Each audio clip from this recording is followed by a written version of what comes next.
죽으면 많은 열매를 맺느니라.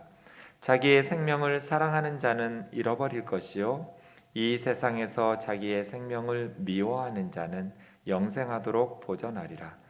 사람이 나를 섬기려면 나를 따르라. 나 있는 곳에 나를 섬기는 자도 거기 있으리니 사람이 나를 섬기면 내 아버지께서 그를 귀히 여기시리라. 아멘.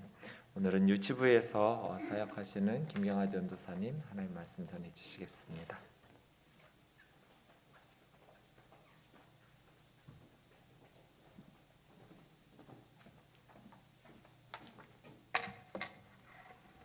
기도하시겠습니다. 사랑과 은혜가 풍성하신 하나님, 코로나로 인해 함께 모여서 예배를 드리지는 못하지만 흩어져 있는 각자의 처소에서 하나님의 말씀 앞에 나옵니다. 전하는 자의 부족함은 성령의 은혜로 채워주시고 하나님을, 우리를 향한 하나님의 뜻만이 마음에 새겨지고 드러나게 하시기를 간절히 바라며 이 모든 말씀 예수님 이름으로 기도합니다. 아멘. 말씀을 시작하기 전에 제가 오늘 본문 말씀을 처음 접하였던 어릴 적 기억 하나를 소개하고자 합니다. 아마도 초등학교 때 1학년 때의 일인 것 같습니다. 한 번은 학교 앞에서 하교를 하는데 한 선생님이 선물을 줄 테니 교회에 한번 가보자라고 하는 말을 듣고 선생님의 이야기에 따라 아이들은 마치 피리를 부는 사나이의 동화 속의 한 장면처럼 선생님을 따라서 학교에서 교회로 우르르 몰려갔습니다. 잠시 후 아이들이 본당을 가득 메우자 문이 닫혔습니다. 그제서야 닫힌 문을 보고 아이들은 집에 가겠다며 여기저기서 울기 시작했습니다. 그러자 한 선생님이 나와서 마이크를 붙잡고 아이들을 조용히 시키더니 커튼 뒤에서 하얀 두루마기를 입은 할아버지 한 분이 나오셨습니다. 그리고 느닷없이 얘야 괜찮다. 다 모르고 그랬는걸. 얘야 괜찮다. 다 나 때문이란다. 얘야 괜찮다. 나와 같이 살자. 내가 썩어야지. 얘야 걱정하지 마라. 밀알 하나가 땅에 떨어져 죽으면 많은 열매를 맺느니라 하시면서 가슴을 치시는 것이었습니다. 어렸던 저는 할아버지가 왜 가슴을 치시면서 당신의 잘못이라고 하는지, 무엇을 미안하다고 하시는지, 왜 같이 살자고 하시는지 하나도 이해할 수가 없었습니다. 그리고 심지어 무서웠습니다. 그렇게 요한복음 12장 한 알의 밀알에 대한 말씀은 저에게 무섭고 이해할 수 없는 기억으로 남았습니다.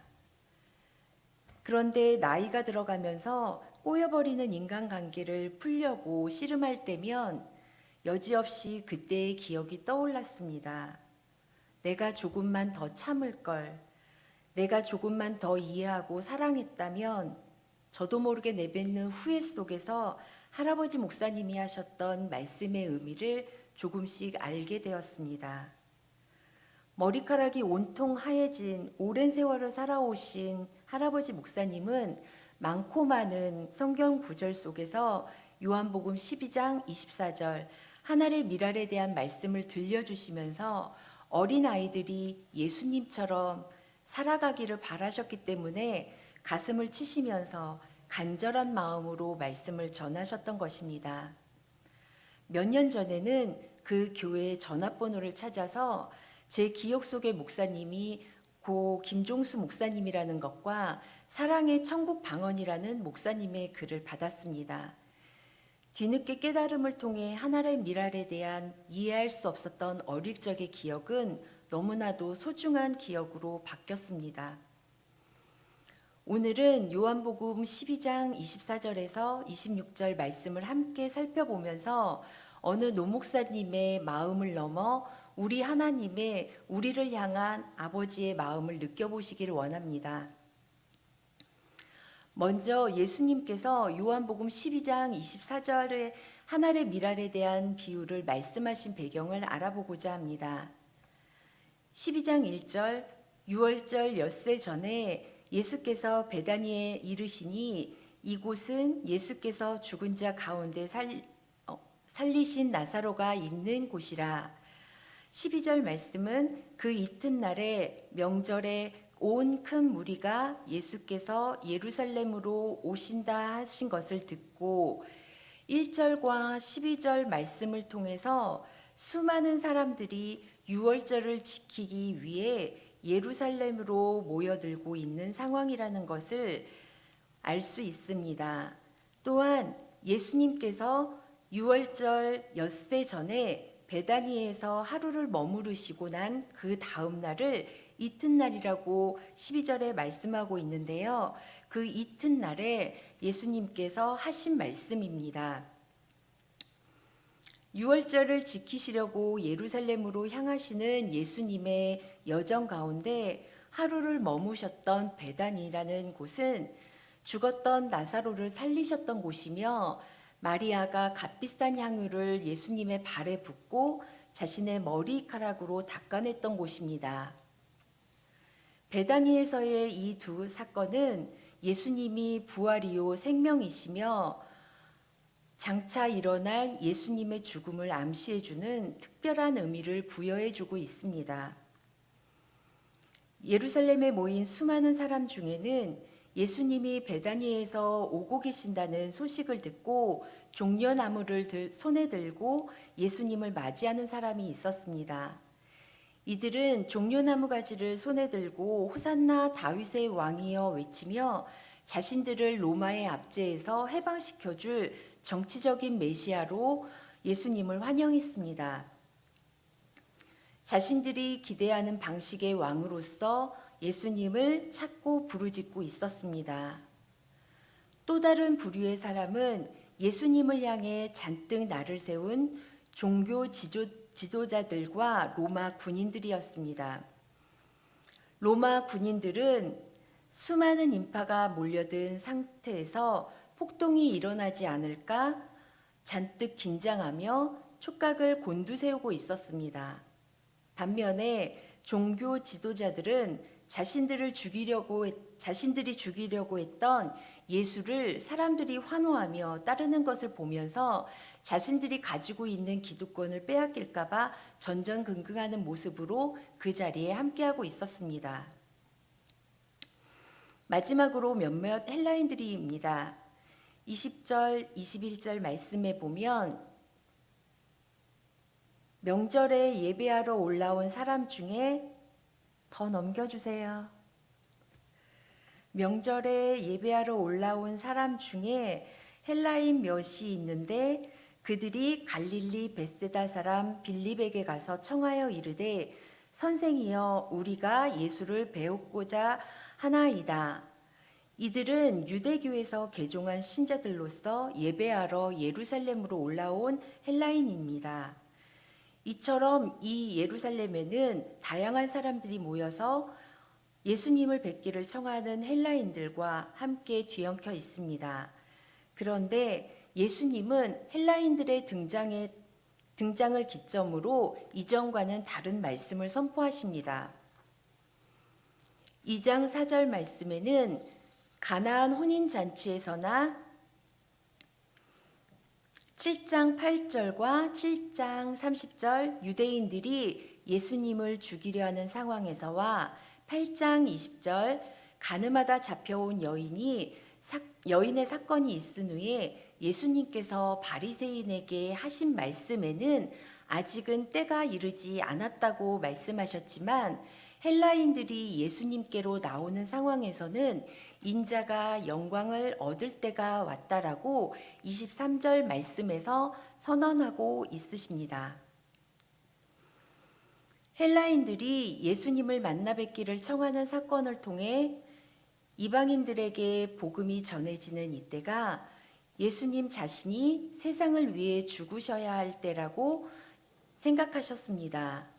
인자가 영광을 얻을 때가 왔다라고 선언하신 이것은 그리스도 예수의 대속의 죽음이라는 복음 중의 복음을 선포하신 것입니다. 그러나 인자의 때에 보게 될 영광은 예루살렘에 모인 수많은 사람들이 기대하고 바라는 영광과 전혀 다른 방식으로 이루어지는 것입니다. 예수님께서 말씀하시는 진정한 영광은 하늘의 미래 방식입니다. 24절 말씀입니다.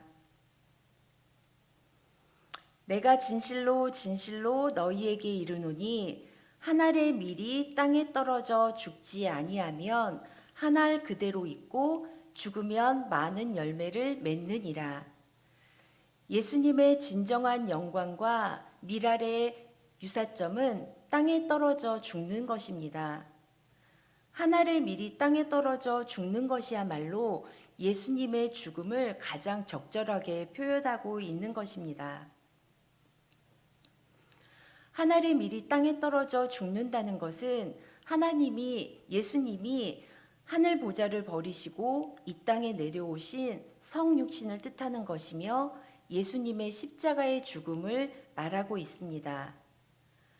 한 알의 밀이 땅에 떨어져 죽으면 많은 열매를 맺고 죽지 않으면 한 알 그대로 있는다는 것은 예수님의 십자가의 죽음이 없이는 어떤 열매도 거둘 수 없음을 의미합니다. 예수님은 한 알의 밀의 말씀을 통해 예수님이 이 땅에 오신 목적을 증거하시고 있습니다. 예수님의 십자가는 극심한 고통의 골짜기에 들어가는 것이지만 잠시 후 보게 될 부활과 승천과 승기를 나타냅니다. 비록 고난과 수치의 상징이지만 그 십자가는 아버지로부터 보냄받은 사명이며 하나님 아버지의 뜻이 이루어지는 것입니다. 25절 말씀입니다. 자기의 생명을 사랑하는 자는 잃어버릴 것이요 이 세상에서 자기의 생명을 미워하는 자는 영생하도록 보전하리라. 예수님은 사람이 자신의 생명을 사랑하면 그는 생명을 잃어버릴 것이나 자신의 생명을 미워하는 자는 온전한 생명을 얻게 된다고 말씀하십니다. 자신의 생명을 사랑한다는 것은 우선적으로 자신의 것을 추구하는 것을 말합니다. 이것은 모든 관심이 오직 나에게만 있다는 것입니다. 나의 부유함과 나의 명예, 나의 말과 생각, 감정, 행동을 추구하며 따르는 것입니다. 나의 부유함, 명예, 생각과 같이 내게 속한 것을 추구하고 바라는 것은 중요합니다. 중요하지 않다는 것은 아니지만 그것만을 이 세상의 전부인 것으로 생각하고 추구하는 것은 영원한 생명을 바라보지 못하는 어리석은 행동입니다. 자신의 생명보다 하나님의 뜻이 이루어지는 것을 바라보며 많은 열매를 맺게 된다는 것을 바랄 때 온전한 생명을 얻게 됩니다. 나의 생명이 죽음으로 간다라고 드려질 때 더 온전한 생명으로 나아가는 것입니다. 26절 말씀을 함께 읽겠습니다. 사람이 나를 섬기려면 나를 따르라. 나 있는 곳에 나를 섬기는 자도 거기 있으니 사람이 나를 섬기면 내 아버지께서 그를 귀히 여기시리라. 예수님은 26절 말씀을 통해 예수님을 따르는 제자도에 대해서 말씀하고 있으십니다. 예수님을 믿는 제자라면 어떻게 살아야 하는지를 말씀하고 있는 것입니다. 예수님을 섬기는 제자가 되려면 나를 따르라고 말씀하십니다. 반드시 예수님을 따라야 하는 것입니다. 따를 수도 있고 따르지 않을 수도 있는 것이 아닙니다. 그렇다면 예수님을 따르는 것은 무엇일까요? 말 그대로 졸졸 따라다니는 것을 의미하는 것이 아닙니다. 예수님을 따른다는 것은 예수님이 어떻게 행하셨는지를 바라보고 그대로 행하는 것을 말합니다. 예수님은 죽기까지 자신을 내어주심으로써 많은 사람을 살리신 큰 사랑으로 우리에게 보이셨습니다. 그렇다면 우리 또한 예수님처럼 나의 생명을 아끼지 아니하고 우리 형제와 자매를 위해 내어줌으로써 많은 열매를 맺는 삶을 살아야 합니다. 나의 생각에 갇혀 나를 위한, 우리 가족과 우리 교회를 위한 영광만을 추구하는 것은 안 됩니다. 그러나 예수님의 제자로서 예수님처럼 하늘의 밀이 되어진다는 것은 말처럼 쉽지 않습니다. 예수님의 십자가를 생각해 보신다면 우리가 참고 견뎌야 하는 수준이 얼마나 어려운 것인지 단번에 알 수 있습니다. 그렇다고 해서 그 어려운 십자가를 짊어지지 않겠다고, 나는 할 수 없다고 거부할 수도 없습니다. 우리가 원하든 우리가 원하지 않든, 할 수 있든지 할 수 없든지 상관없이 우리가 예수님을 구주로 삼고 섬기겠노라고 고백했다면 우리는 제자로서 예수님과 같은 삶을 반드시 살아내야 합니다. 예수님을 따르는 제자의 길이 어렵고 힘들지라도 어떻게 살아가야 하는지 구체적인 방법을 알 수 있다면 우리는 한번 도전해 볼 수 있습니다. 지금부터는 예수님의 제자로서 나의 생명을 내어줄 수 있는, 삶을 살아낼 수 있는 구체적인 방법을 함께 알아보도록 하겠습니다. 마태복음 16장 24절 말씀입니다. 이에 예수께서 제자들에게 이르시되 누구든지 나를 따라오려거든 자기를 부인하고 자기 십자가를 지고 나를 따를 것이라. 먼저는 자기 자신을 부인해야 합니다. 자기 자신을 부인한다는 것은 하나님의 뜻이 아니라면 내려놓는 것을 말합니다. 나의 생각과 나의 욕망, 내가 가치를 두고 중요하게 여기는 것이라도 하나님의 말씀 앞에서 하나님의 말씀이 중요하다고 여긴다면 나의 생각과 나의 욕망, 가치 둔 모든 것을 내려놓고 하나님의 말씀에 나의 모든 것을 집중하는 것입니다. 내가 집중하고 있는 것에서 하나님의 말씀, 하나님의 약속이신 예수 그리스도에게 집중하는 것을 말합니다.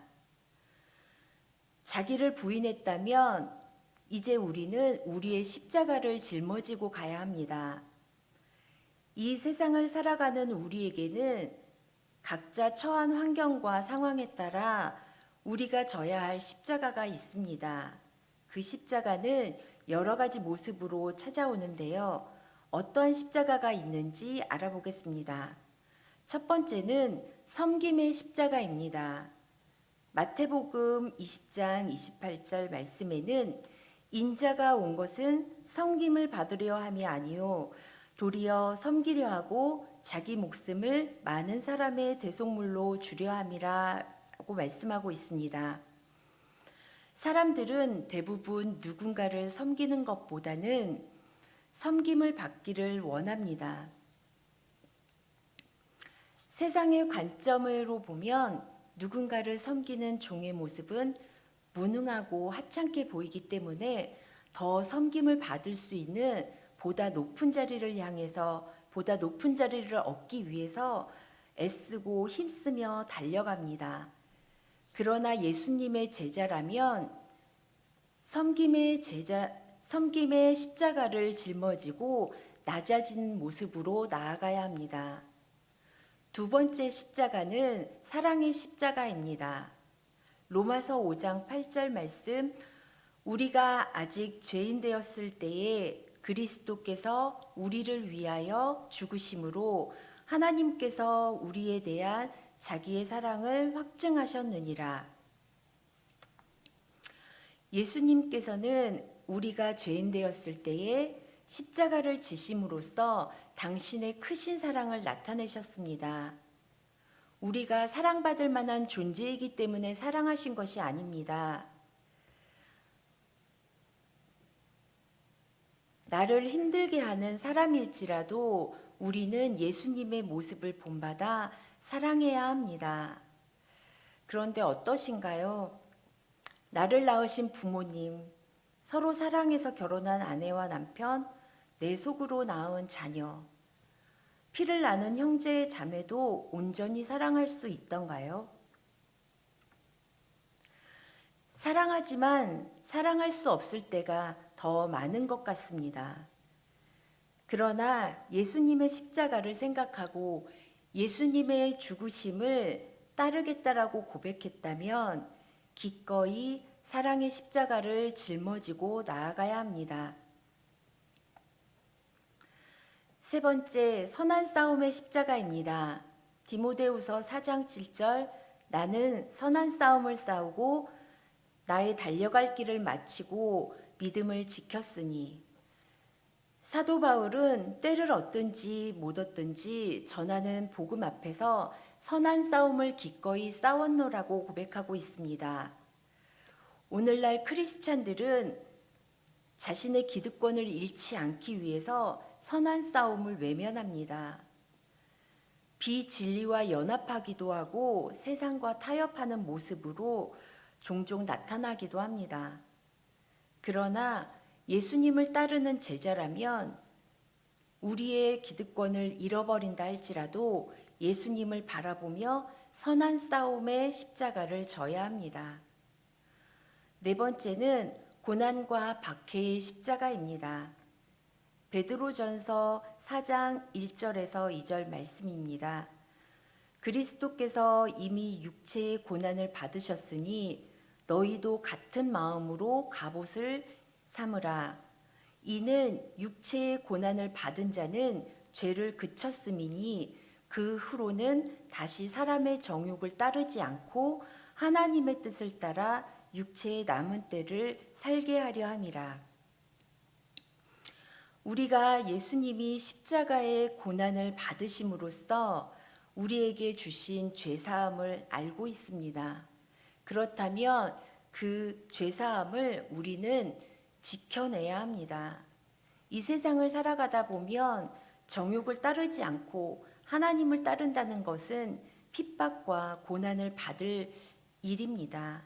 왜냐하면 이 세상의 가치와 상반되기 때문입니다.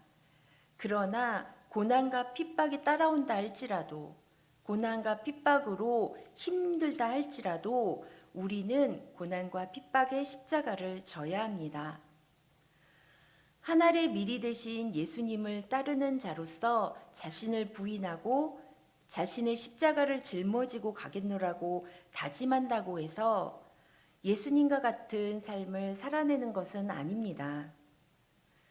왜냐하면 우리의 힘과 능력으로는 예수님처럼 살아간다는 것은 힘들고 어쩌면 불가능한 것이기 때문입니다. 마지막으로 우리가 십자가를 지고 나아갈 때는 우리의 힘과 능력이 아닌 무언가 꼭 필요한 소중한 것이 하나 있는데요. 그것에 대해서 알아보겠습니다. 갈라디아서 2장 20절 말씀에 보면 내가 그리스도와 함께 십자가에 못 박혔나니 그런즉 이제는 내가 사는 것이 아니요 오직 내 안에 그리스도께서 사시는 것이라. 이제 내가 육체 가운데 사는 것은 나를 사랑하사 나를 위하여 자기 자신을 버리신 하나님의 아들을 믿는 믿음 안에서 사는 것이라. 예수님의 제자로 십자가를 지고 갈 때에는 내 안에서 살아 역사하시는 예수님이 일하시도록 해야 합니다. 내가 하려고 하는 것이 아닙니다. 나의 힘과 능력으로 하려고 하기 때문에 힘든 것입니다. 나는 죽고 내 안에 사신 예수님이 일하실 때 우리는 넉넉히 그 십자가를 짊어지고 예수님을 따르는 삶을 살아갈 수 있습니다. 우리가 짊어질 십자가는 오늘은 할 만하니까 지고 내일은 할 수 없으니까 잠시 내려놓는 것이 아닙니다. 누가복음 9장 23절 말씀에는 무리가 이르시되 아무든지 나를 따라오려거든 자기를 부인하고 날마다 제 십자가를 지고 나를 따를 것이다 라고 말씀합니다. 우리는 날마다 우리의 십자가를 지고 예수님을 따라가야 합니다.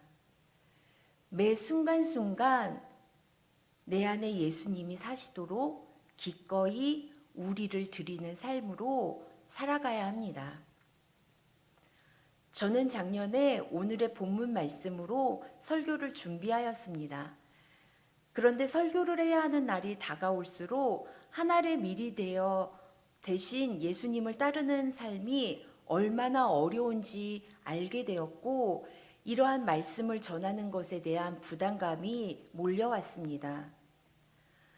나를 힘들게 하는 사람을 이해하고 용서하며 그것을 뛰어넘어 사랑해야 된다는 것, 또 내 생명까지도 아낌없이 줘야 된다는 질문 앞에서 순종할 수 없었기 때문입니다.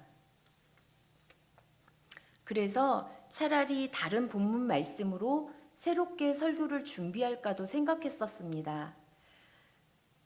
그러나 새로운 본문으로 설교를 준비할 수도 없었고, 성경 말씀에 순종했노라고 거짓된 가면을 쓴 채 말씀을 전할 수도 없었습니다. 그래서 담임 목사님께 설교를 미뤄주십사 말씀을 드렸고, 담임 목사님이 당연히 되지 뭘 고민했어 라는 허락을 해주셨습니다. 그리고 오늘 8월 8일 더 많은 시간을 준비하며 말씀을 전하게 되었는데요. 말씀을 전할 날이 나를 3일 앞둔 지난 목요일 갑작스럽게 문제가 생겼습니다. 지금 생각해보면 그다지 큰 일도 아니었는데 저를 힘들게 만드는 상황과 사람을 바라보면서 저는 또다시 용서할 수 없다는 미움과 억울함에 마음을 빼앗겨 버렸습니다. 아무리 마음을 다잡고 말씀대로 순종하려고 해도 마음이 움직이지 않았습니다. 왜 나에게만 이런 일이 생겼냐고 하염없이 원망과 한탄을 내뱉으며 무기력하고 부정적인 모습으로 변해만 갔습니다. 이번에도 설교를 미뤄주십사 말씀을 드릴까 고민을 안 해본 것이 아닙니다. 하지만 그냥 해보기로 마음을 먹었다가도 여러 번 마음이 바뀌었습니다. 그런데 그때마다 저의 말씀의 본문의 제목과 본문을 알고 있는 강도사님이 톡으로 미랄이 되십시오. 그러니까 미랄이 되십시오. 말끝마다 미랄이 되라고 문자를 하는 것이었습니다. 장난을 친 거였지만 그 문자를 볼 때마다 미랄이 되거라 하는 하나님의 책은처럼 들렸습니다.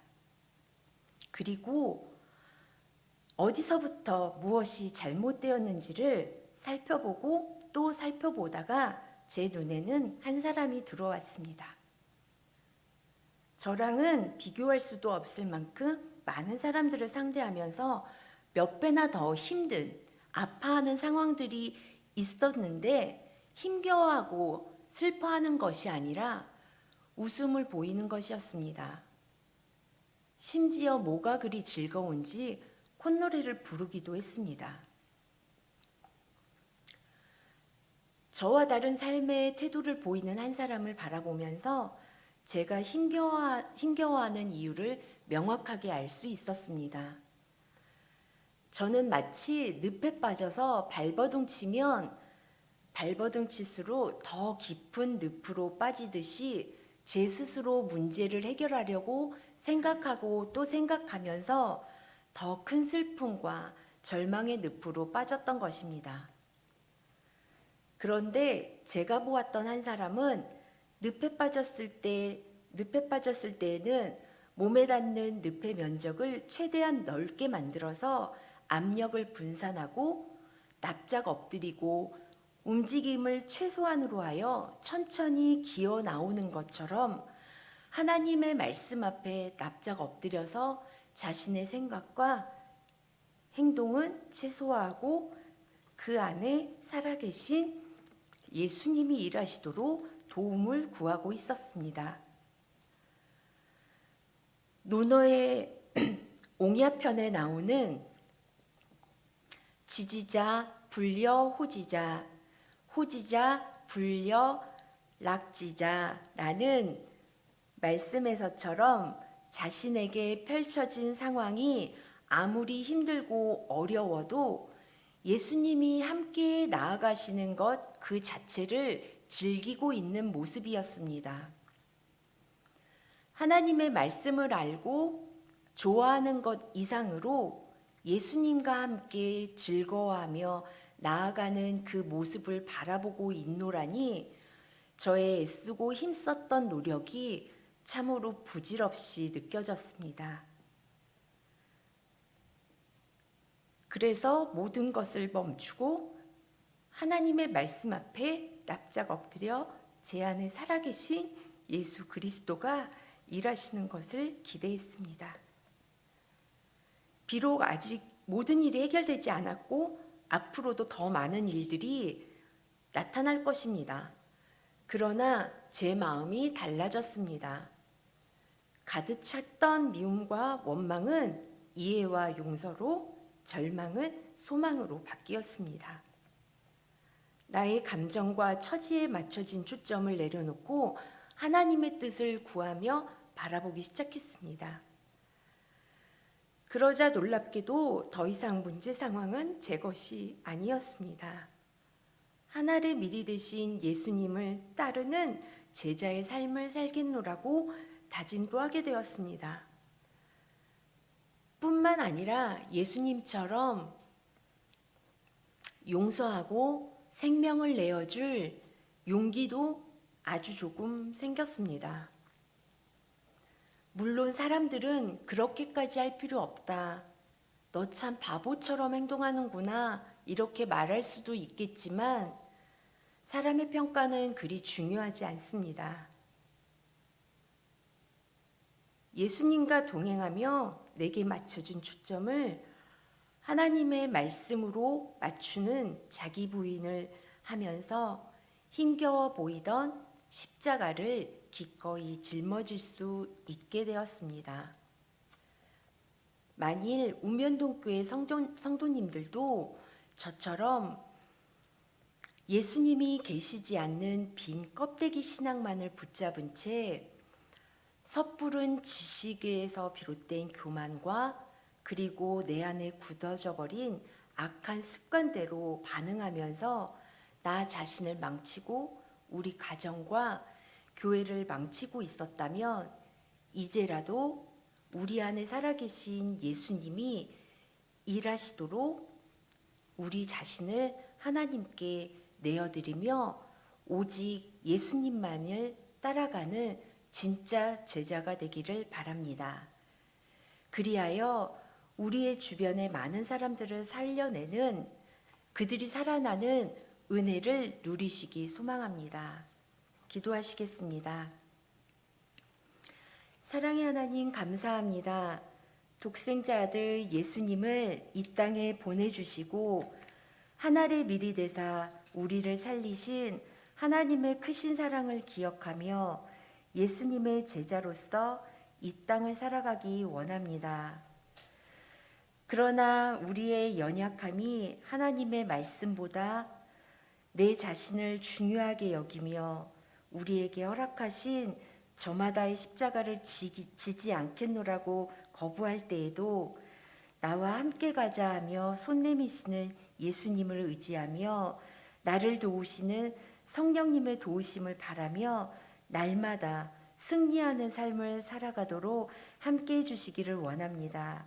그리하여 오늘보다 내일이 예수님의 제자로서 한 걸음 더 가까이 나아가는 우리가 되도록 하나님 함께 해주시기를 바라며 이 모든 말씀 예수님의 이름으로 기도합니다. 아멘.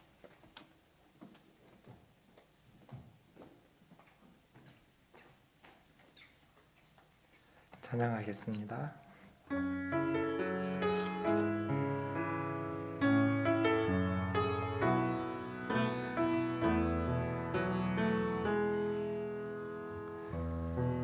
세상을 구원하기 위해 흘려야 할 피가 필요하다면 죄인을 대신하기 위해 희생의 잼을 배려하시다면 내 생명 제단 위에 드리리. 주 영광 위에 사용하소서.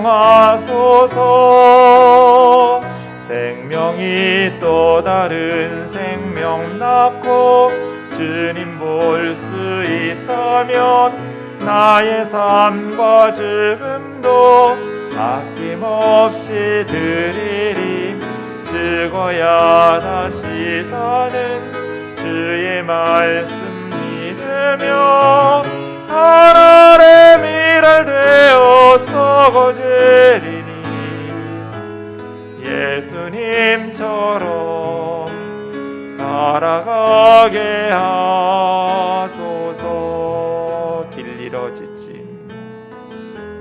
길 잃어 지친 양을 찾아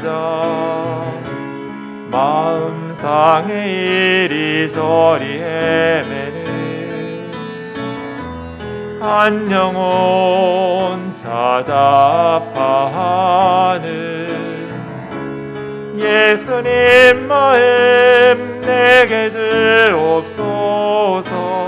십자가 온 세상 위한 그 희생 눈물로 그 길 가게 하소서. 생명이 또 다른 생명 낳고 주님 볼 수 있다면 나의 삶과 죽음도 아낌없이 드리리. 죽어야 다시 사는 주의 말씀 믿으며 하늘의 미랄 되어 썩어지리니 예수님처럼 살아가게 하소서. 말씀 붙들고 같이 기도하겠습니다.